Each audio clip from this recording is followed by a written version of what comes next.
Let's talk about this story and other top political news with syndicated columnist Charles Krauthammer. He is in Washington tonight. Charles, I want to take you back to Catherine's story, and that is the FBI documents that came out and show what is alleged to be this quid pro quo between Undersecretary of State Patrick Kennedy and this FBI official who is talking about the emails and classification. Your sense of that story and its impact? Well, there are so many ironies here. The first is that this is probably normal procedure inside any administration, inside the bureaucracy, trading off favors, trading off probably shady maneuvers. But the problem is this: the charge that Republicans, Trump in particular, are making against Hillary Clinton is precisely that she represents business as usual. You can defend Clinton and say, well, this goes on all the time. But that's the point.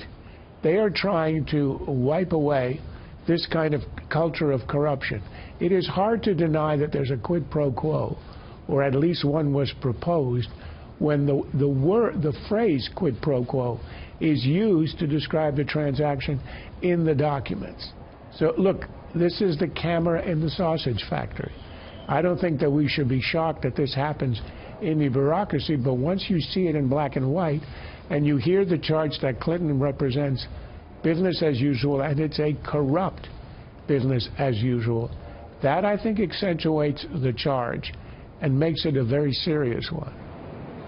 Charles, on the emails, you know, the campaign comes back and says, we don't know if they're accurate or not. This is hacked by Russia, and putting him out there. But the FBI documents, in there are other things besides this Patrick Kennedy situation. For example, the FBI in interviews of FBI officials and service members explained that Clinton's treatment of diplomatic service security agents on her protective detail was so contemptuous that many of them sought reassignment or employment elsewhere.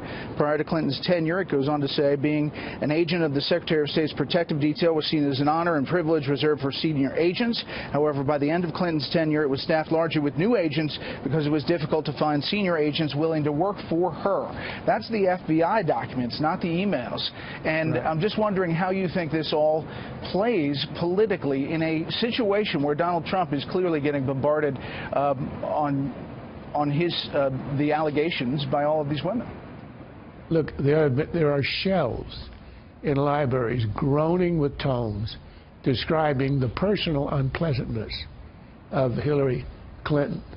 This is another piece of that evidence, and because it reinforces the pre-existing impression of somebody who is not pleasant, is arrogant, and treats subordinates with disrespect, it makes the case that when she said that she speaks for the middle class, for the suffering and the poor, and of course the children, you might want to be suspicious about that claim.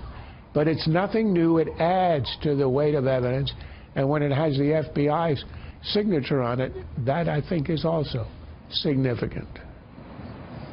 Charles, as always, thank you.